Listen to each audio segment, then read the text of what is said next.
Hello and welcome back to my channel step up guru. दोस्तों, स्वागत है आपका मेरे यूट्यूब चैनल स्टेप अप गुरु में। दोस्तों, अभी 27 तारीख को आपका आरसीईआरटी का एग्ज़ाम हुआ है और उसके आंसर की जो है मैंने उससे रिलेटेड मैंने वीडियो बना चुका हूं मैं। अब मैं आज इस वीडियो में आपको बताऊंगा कि आरसीईआरटी का जो आपका 27 अप्रैल 2025 को हुआ था उसका रिजल्ट कब आएगा और कैसे हम उसके रिजल्ट को देख सकते हैं। ठीक है, तो बिना देरी किए दोस्तों, अगर आपने मेरे चैनल को सब्सक्राइब नहीं किया है तो प्लीज़ सब्सक्राइब कर लें और बेल आइकन पे क्लिक करें ताकि आपको इंटरेस्टिंग नोटिफिकेशन मिलते रहें। तो आज मैं बता रहा हूँ आपको कि कैसे आपको जो रिज़ल्ट है वो आपका देखना होगा, कब उसका जो है रिज़ल्ट आएगा, कब रिज़ल्ट आता है वो मैं आज आपको बताने वाला हूँ। तो देखो दोस्तों, आरसीआईटी का जो रिज़ल्ट होता है वो जो है उसको आने में कम से कम 30 से 40 जो डेज़ हैं, 30 to 40 डेज़ वो लग जाते हैं। अमूमन 30 दिन में आ जाता है उसका रिज़ल्ट, बट कभी-कभी 35, 40, 45 दिन भी लग जाते हैं, डिले हो जाता है। ठीक है ना? तो ज़्यादातर सिचुएशन में 30 दिन के अंदर-अंदर हमारा जो रिज़ल्ट है आरसीईआरटी का आ ही जाता है। अब रिज़ल्ट देखें कहाँ, कैसे पता चलेगा, कहाँ चेक करें, हमें रिज़ल्ट कैसे प्राप्त होगा? तो उसके लिए आपको क्या करना है, गूगल क्रोम ओपन करना है।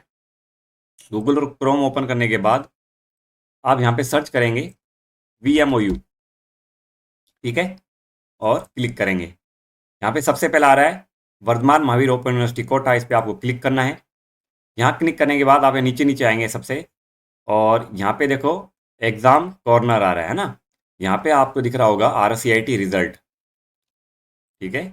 ये जो यहाँ पे दे रखा है आरसीआईटी रिज़ल्ट, वो आपको यहाँ पे क्लिक करना है। जैसे ही आप यहाँ क्लिक करेंगे, तो आरसीआईटी के जो भी आपके प्रीवियस रिज़ल्ट्स होंगे ना, वो आपको यहाँ पे शो होने लग जाएँगे।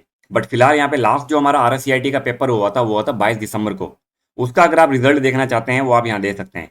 जितने भी हैं यहाँ पे दे रखे हैं। बट जब आपका आरसीआईटी का रिज़ल्ट आ जाएगा 27 अप्रैल का, तो यहाँ पे एक और ऊपर कॉलम ऐड हो जाएगा 22 दिसंबर के 27 अप्रैल 2025।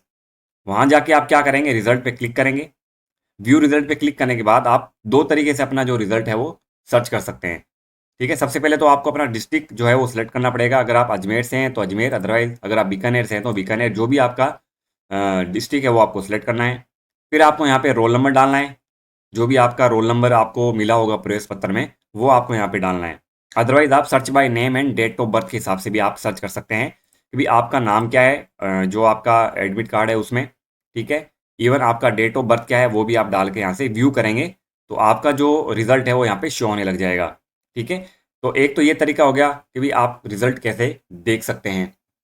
दूसरा हमें देखना हो कि भाई उसका जो आंसर सीट है वो हमें कैसे मिलेगी, तो आपको वापस बैक आना है। बैक आने के बाद यहाँ पे देखो आंसर की लिखा हुआ आ रहा है ना? ठीक है, तो यहाँ पे आप जैसे ही आंसर की पे क्लिक करेंगे तो एक नया पेज खुलेगा। इसमें देखो यहाँ क्या लिखा हुआ है, टेंटेटिव आंसर की आरसीआईटी एग्जाम 27 अप्रैल 2024। तो यहाँ पे क्या है, हमारा जो 27 अप्रैल का जो आरसीआईटी का पेपर था उसकी आंसर की जो है, आंसर सीट जो है वो यहाँ पे आ चुकी है। आप यहाँ पे क्लिक करें। क्लिक करने के बाद यहाँ पे एक चीज़ हो रही है, अटैचमेंट, है ना? यहाँ पे भी आपको क्या दिख रहा है, अटैचमेंट दिख रहा है, टेंटेटिव आंसर की। आप अपना जो भी आपने ओएमआर शीट जो है आप लेके आए थे एक्स्ट्रा, है ना, जो उसकी कॉपी लेके आए थे, उससे आप मिलान कर लीजिए। तो यहाँ पे आप क्लिक करेंगे। क्लिक करने के बाद यहाँ पे जो है उसका आंसर की का जो एक पेज है वो यहाँ पे ओपन हो जाएगा। ठीक है, ओपन होने के बाद आपके पास जो भी बुकलेट थी, ठीक है ना, जैसे कि भी सेट ए था, सेट बी, सेट सी या सेट डी, ठीक है ना, उसके हिसाब से आप क्या कर सकते हैं, ये जो सारे क्वेश्चन से आप मिला सकते हैं कि सेट ए में 1 नंबर क्वेश्चन का जो राइट आंसर था उसका बी था, 2 नंबर का सी था, 3 नंबर क्वेश्चन का बी था। इस तरीके से आप क्या करोगे, अपने जो क्वेश्चन हैं आप मिलान कर लेंगे कि भी आपने कितने क्वेश्चन जो है इस आंसर की के हिसाब से सही किए हैं। ये ध्यान रखना, आपका जो टोटल क्वेश्चन है 35 में से 14 सही होने चाहिए। ठीक है, अगर आपके 14 क्वेश्चन सही नहीं होते हैं तो आप फेल माने जाएंगे। फेल होने के पश्चात जब आपका रिजल्ट आएगा, जैसे आप अभी तो इसमें रिजल्ट चेक कर लेंगे कि आपको पता तो चल ही गया होगा कि आप पास हैं या फेल हैं, बट फिर भी आप चाहते हैं कि सर मेरे को दोबारा री एग्ज़ाम भरना है, मेरे को दोबारा फॉर्म देना है। तो जो रिजल्ट आया, जिस दिन भी इसका आरसीआईटी का रिजल्ट आएगा, यानी कि ये मान के चलो 31 मई तक ही आएगा इसका रिजल्ट। उसके बाद क्या करना है, आपको अपने कंप्यूटर सेंटर जाना है जहाँ से आपने आवेदन किया था फर्स्ट टाइम, आपने कंप्यूटर कोर्स के लिए अप्लाई किया था आरसीआईटी में। वहाँ जाना है और उनसे कहना है कि सर मेरे को आरसीआईटी का दोबारा पेपर देना है, री एग्ज़ाम का फॉर्म भरना है। ठीक है, तो जो भी फीस होएगी वो आपका ज्ञान केंद्र जो है कंप्यूटर सेंटर है वो आपसे लेके ऑनलाइन उनके ही ऐप में, पोर्टल में वो क्या करेंगे, री एग्ज़ाम के लिए अप्लाई करके पेमेंट कर देंगे। फिर नेक्स्ट टाइम जब भी उसकी डेट निकलेगी पेपर की, आपकी एग्ज़ाम की, ठीक है ना, वो आपको इन्फॉर्म कर देंगे कि आपका जो री एग्ज़ाम का पेपर है वो इस तारीख को है। बाकी सारी प्रक्रिया वही सेम है कि आपको एडमिट कार्ड लेना है पेपर के पहले, पेपर दे के आना है, 35 में से 14 क्वेश्चन राइट आउट करने हैं। और इसमें एक चीज़ ध्यान देने वाली ये भी है कि आपको कम से कम 3 चांस मिलते हैं इसमें, ठीक है ना।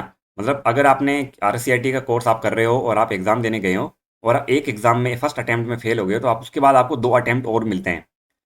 फीस तो लगेगी लगेगी, जो भी फीस है, ठीक है ना, वो आपको पे करनी है। बट आपको 3 चांस, टोटल ओवरऑल 3 चांस मिलते हैं। आप उनमें अपना जो है कोर्स का जो पासिंग मार्क्स है वो आप प्राप्त कर लें, ताकि आप क्या हो सके, आपको दोबारा मतलब उसका पैसा ना देना पड़े। अदरवाइज़ अगर आपने तीनों के तीनों अटेम्प्ट दे दिए और फिर भी आप फेल हो गए ना, आपको दोबारा से RCIT का नया फॉर्म भरवाना पड़ेगा। फिर आपके कोई ना कोई दोबारा फीस लगेंगे। अब वो कितनी भी फीस लग सकती है, 4200 भी लग सकती है।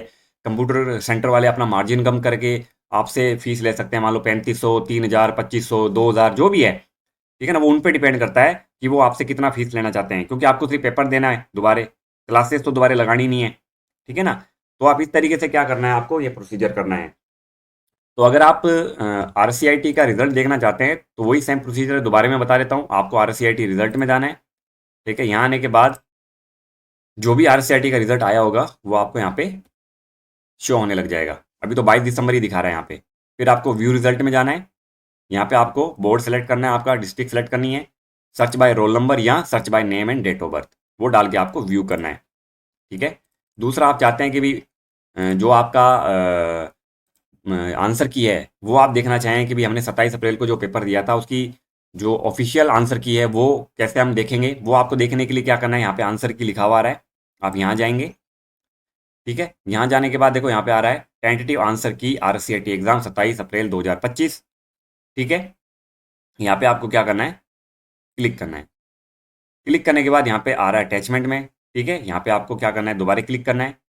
फिर सामने आपके सामने स्क्रीन में इस तरीके से उसका जो PDF फाइल है वो खुल जाएगी, उसका लिंक खुल जाएगा। तो यहाँ से आप क्या कर सकते हैं, अपने जो भी क्वेश्चन है वो बुकलेट के हिसाब से आप मिलान कर सकते हैं, ठीक है दोस्तों। तो ये थी कुछ जानकारी की कि आपको कब RCIT का रिजल्ट आएगा उसका, और कैसे आपको RCIT का रिजल्ट देखना है, और कैसे आप आंसर की वगैरह जो है वो डाउनलोड करके अपना चेक कर सकते हैं, अपनी आंसर शीट से मिलान कर सकते हैं, ठीक है दोस्तों। बने रहिए हमारे चैनल से, मिलते हैं आपसे नेक्स्ट वीडियो में। बहुत बहुत धन्यवाद।